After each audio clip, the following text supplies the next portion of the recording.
something that won't let me forget the way that you move. You tattooed me with your lips. Were you like perfume? We were like no other, two hearts on the edge, but we went from lovers to just being friends. Played me like a song stuck in your head, but you still get my blood rushing. Dance with me, baby. 안녕하세요, 미션의 션입니다. 한 주간의 애플 관련 주요 소식들만 전해드리는 미션의 주간 애플 소식입니다. 아이폰 13이 한국 출시된 지 꽤 시간이 흘렀는데요. 저는 고민하다가 뒤늦게 지르게 됐고, 그래서 아이폰 13 프로 언박싱과 함께 기존의 11 프로와 12 프로 그리고 지금의 13 프로까지 외관 디자인과 스펙 그리고 성능 중심으로 비교 영상을 준비했습니다. 혹시 13 프로 라인업에 아직 구매 예정이신 분들께 현실적인 도움 되시길 바라면서 바로 시작할게요. 언박싱은 언제나 즐겁죠. 먼저 제가 구매한 스펙을 간략히 말씀드리면 아이폰 13 프로 시에라 블루 256기가입니다. 가장 인기 있는 색상과 스펙인 것 같아서 마음 편히 기다리려고 했는데 생각보다 빨리 도착했고요. 자급제로 리셀러 샵에서 구매, 그래서 교육 할인은 받지 못했고 가격은 약 140 초반대였고 공식 홈페이지 정가는 149만원입니다. 12 프로부터 증가된 6기가 램은 그대로 유지가 되고 남들보다는 좀 뒤늦게 구매를 했지만 아이폰에서 프로 라인업이 나오기 시작한 11부터 계속 사용해왔던 프로 유저로서 프로 모델 기준으로 11부터 12, 13을 함께 비교해 보겠습니다. 오랜만에 아이폰 2관 설정을 해서 그런지 마이그레이션 작업도 매우 편해졌네요. 메인으로 사용했던 기존 11과 마찬가지로 13 프로도 256기가라서 스토리지 문제는 없었고요. 거의 꽉 차게 사용하고 있어서 마이그레이션 작업 완료까지 약 40분이 소요된 것 같습니다. 참고로 동일 와이파이 대역 내에서 기기 간 에어드랍 방식과 함께 이전 작업을 진행하고 있는 것을 알고 있어서 네트워크 설정을 초반에 해주시고 가까이 붙어 있으면 더 빠르게 진행이 됩니다. 와이파이 신호가 콘크리트 벽 하나 정도는 뚫겠지만 에어드랍은 그렇지 못하죠. 그래서 저처럼 용량이 크시다면 최대한 가까이 붙여놓고 난 뒤 잠시 넷플릭스 드라마 한 편 보고 오시는 게 마음 편하실 것 같습니다. 자, 우선 이렇게 설치는 완료되었고 그 다음으로 하나씩 살펴볼게요. 이제 외관을 먼저 좀 확인해 보겠습니다. 촬영하기 전에 살짝 이것저것 실제로 만져봤는데요. 이따 설명을 드리겠지만 카메라가 역시 좋아진 것은 알겠는데 표면적으로 일단 카메라 범프로 인해 두께와 크기가 매우 커졌다는 것이 체감으로 확 느껴지는데요. 특히 범프의 바운더리, 즉 카메라 섬이라고 하죠. 이 부분이 너무 커져서 웬만한 무선 충전 다이나 촬영용 거치대에서 불편사항이 좀 나올 것 같습니다. 우선 이 달그락거리는 소리가 매우 거슬리죠. 11 프로부터 12, 13 프로까지 이렇게 서로 비교를 해보면 얼마나 두꺼워지고 커졌는지 확 체감할 수 있습니다. 먼저 11 프로는 달그락거리는 게 그다지 심하지 않고요. 12 프로부터 약간 느껴지는데 저는 2년 동안 거의 모르고 살았습니다. 이제 13 프로, 와 이건 뒷면에 그립톡을 접고 놔둔 느낌입니다. 케이스 없으면 절대 안 되는 수준이고요. 하지만 이건 개인적인 느낌이니까 감안해 주시길 바라며 정말 어느 정도인지 궁금하실 것 같아서 이 부분을 자로 직접 한번 재봤습니다. 카메라 부분을 제외한 일반 두께로는 11 프로는 8.1mm였고 12 프로에서 7.4mm로 확실히 줄어들었으나 13 프로에서 7.65mm로 다시 늘어났죠. 11 프로보다는 그래도 줄었으나 12대 배터리 역행 사건으로 이번에 물리적인 배터리가 증대돼서 다소 늘어난 것으로 이해하고 있습니다. 그런데 일반 두께는 그러하나 카메라 부분의 두께를 보면 조금 달라지는데요. 가장 튀어나온 렌즈 부분에서 두께를 재보면 11 프로는 9mm이고 12 프로의 경우 11보다는 카톡티가 조금 심해졌지만 전체적인 두께가 줄어든 탓에 9mm로 11과 동일합니다. 하지만 13 프로의 두께는 11mm입니다. 무려 2mm가 더 늘어났는데요. 고작 2mm라고 하실 분들도 계시겠죠.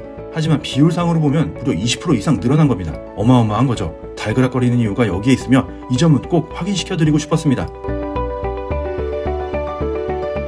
두 번째로 디스플레이를 좀 보겠습니다. 저는 카메라 다음으로 이 디스플레이에 엄청 기대를 했고 구매를 하게 된 건데요. 우선 일반 화질의 경우에 최대 밝기가 1000니트로 전작 대비 200니트가 증가했고 다음으로 중요한 120Hz 프로모션이 적용되었죠. 이거는 정말 만족하고 있습니다. 제가 눈에 예민한 편은 아닌데 11과 12 프로와 비교하면 화면 스크롤 시 리프레시가 확실히 부드러워진 것을 느낄 수 있습니다. 참고로 13 프로에서 프로모션 주사율 수동 설정도 가능한데요. 배터리 소모로 인해 비상시에 그럴 수도 있겠다는 생각이 드네요. 일단 방법은 설정에서 손쉬운 사용, 동작에서 프레임률 제한을 선택을 하면 60프레임으로 제한을 시킬 수 있습니다. 자, 이제 실제로 비교를 한번 해볼게요. 먼저 첫 번째로 11 프로와 13 프로의 경우입니다. 아이폰 11의 주사율은 60이죠. 1초에 60장의 사진을 보여주는 것인데요. 슬로우 비디오로 확인해보면 왼쪽에 11 프로가 뚝뚝 끊기는 것에 비해서 오른쪽에 13 프로는 부드러운 것을 확인할 수 있습니다.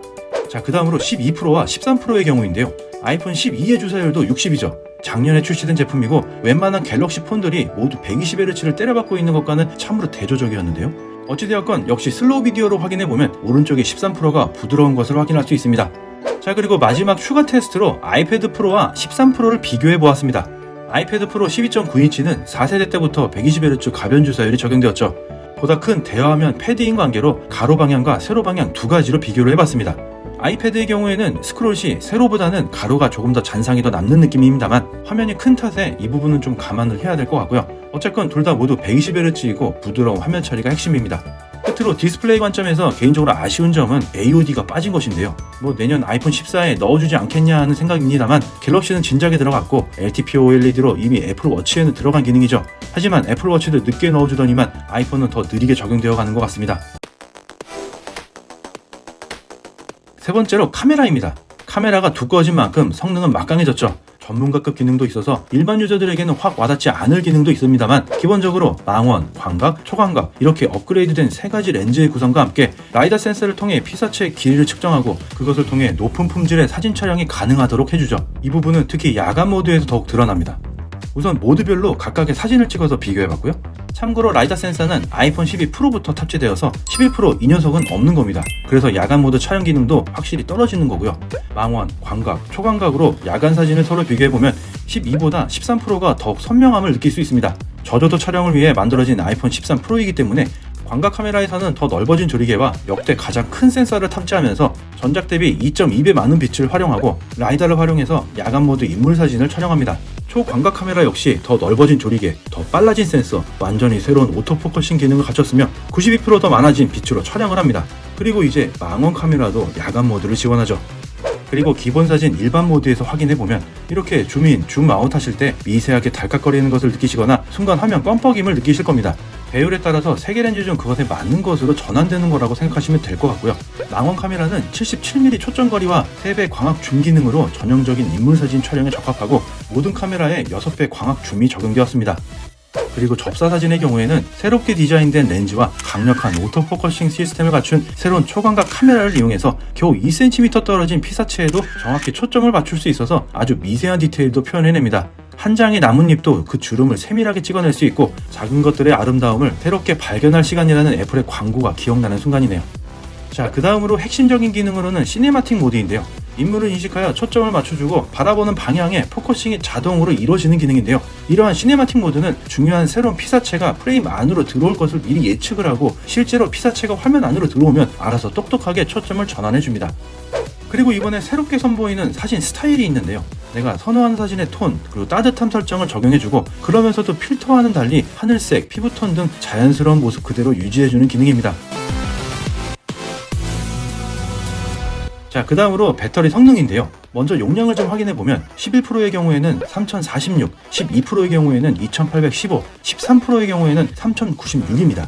먼저 11%의 경우에는 약 2년간 사용했던 점을 고려해서 봐주시길 바라고요. 12%의 경우에는 구매한 지 약 4개월이 되었으니 그리 오래되진 않았습니다. 수치상으로는 전작들에 비해서 13%가 동영상 재생 기준 대여섯 시간 늘어났다고 하니 이 점을 유튜브 4K 영상 시청으로 얼마나 배터리 소모를 하게 되는지 테스트해봤습니다. 가능한 한 모든 컨디션은 맞췄습니다. 모두 100% 풀충전을 하고 가능한 한 모든 프로세스는 내리고 유튜브 앱만 실행해서 정확히 1시간 동안 유튜브 영상을 시청해봤습니다. 1시간 테스트 후에 기기별 남은 배터리 양은 11의 경우에는 94%, 12는 96%, 13은 97에서 8%였습니다. 제품의 생산 시기와 사용 기간이 좀 다르다는 점을 감안해야 하지만 결과적으로 13%가 배터리 소모는 더 적었습니다. 그리고 13의 경우에는 그 이후에 추가적인 테스트를 진행해서 100% 풀충전 후에 9시간가량 유튜브 영상을 시청해봤습니다. 참고로 결과는 설정 그리고 배터리 메뉴에서 진행한 이력을 확인할 수 있는데요. 테스트 전에는 100%였고 9시간 테스트 이후에 잔여량은 약 59% 정도였으니까 40% 정도 소모된 거네요. 단순 계산해보면 공지된 스펙대로 풀충전 후 동영상 22시간 재생은 충분히 시청 가능한 것으로 보여집니다. 그 다음으로 스피커를 좀 비교해보겠습니다. 스펙상 11부터 12, 13까지 스피커에서는 큰 차이점은 있지 않았었는데요. 일단 소리를 좀 들어보시죠.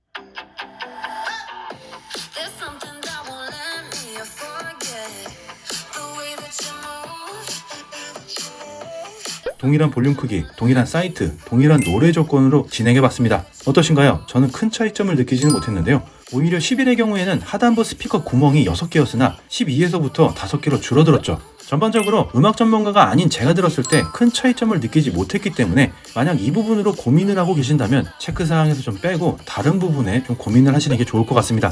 스피커 성능이 필요하시다면 이 부분은 프로 맥스를 고려해 보셔야겠는데요. 프로 맥스의 사운드가 더욱 좋다고 하시는 유튜버 분들이 있어서 기회가 된다면 둘 간의 차이도 한번 테스트해보고 공유 드리도록 할게요. 무게는 13%로 와서 살짝 무거워졌는데요. 들어보기 전 눈으로 먼저 봤을 때도 이미 무거워짐을 느낍니다. 11%의 경우에는 188g, 12로 넘어와서는 187g으로 1g 줄어들었죠. 그것은 많은 이유가 존재합니다만 무게만 놓고 본다면 조금이라도 줄었어요. 이제 13%입니다. 무게가 무려 203g인데요. 케이스 끼고 필름 붙이고 나면 최대 220에서 230 정도는 되겠죠. 겨우 20g이라고 생각할 수도 있겠으나 비율로 보면 10% 이상 증가한 겁니다. 20g의 차이가 이렇게도 크죠. 주머니에 넣고 다닐 때 축 처짐을 느끼느냐 아니냐의 차이입니다만 개인적으로는 아직 13%까지는 참을 만한 것 같습니다. 상대적으로 프로 맥스를 생각하면 안심이 되는 그런 느낌이라고 할까요? 자, 이제 마지막으로 성능입니다. 아이폰 13으로 넘어오면서 새로운 ARM 기반 아키텍처 설계의 A 시리즈 애플 실리콘이 나왔고 그것이 바로 A15 바이오닉이죠. 더욱 집약적인 성능을 보여주고 있는데요. A13에서 A15 칩까지 ARM 기반 아키텍처 버전이 하나씩 증가된 설계 기반으로 제작이 되어 왔고 긱벤치 점수 비교 말고 GPU 게이밍 성능을 확인하기 위해서 3D마크 와일드라이프 익스트림으로 측정을 해봤습니다. 디바이스별 최종 스코어는 11%는 2078, 12%는 2235, 그리고 13%는 3130으로 A14보다 A15 칩이 40%가량 향상된 점을 확인할 수 있습니다. 자, 추가로 11%와 13%의 경우 기존 테스트 대비 3배 이상의 작업 부하를 증가시키는 익스트림 스트레스 테스트 결과도 11%의 경우에는 2045, 13%는 3208입니다. 스코어 결과를 종합해보건대 GPU 성능도 A15 바이오닉 칩셋이 탑재된 13%가 많이 향상된 것을 확인할 수 있습니다. 자, 지금까지 아이폰 13 프로 중심으로 11, 12%를 비교 분석해 보았습니다. 어떠신가요? 아이폰 프로 유저들은 다음 세대도 프로로 넘어가는 케이스가 상당히 많다고 하는데요. 이미 11%, 12%를 모두 사용해본 유저 입장에서 아이폰 13 프로의 단점도 분명히 있지만 장점이 그 부분을 상쇄시킨다고 생각이 듭니다. 구독자분들 중에서 아직까지 구매와 14 존버 사이에서 고민하시고 계시다면 제가 비교해드린 영상으로 어느 정도 감을 잡고 접근해보시는 게 좋겠는데요. 혹시 추가적으로 비교 테스트 희망하시는 부분이 있으면 댓글로 남겨주세요. 오늘은 여기까지이며 한 주간의 애플 중심의 핵심 뉴스 소식들은 미션의 주간 애플 소식에 있습니다. 아직까지 구독과 좋아요, 알람 설정하지 않으셨다면 얼른 하시고 다음 주 중에 혹은 주말에 정식으로 찾아뵙겠습니다. 지금까지 미션의 션이었습니다.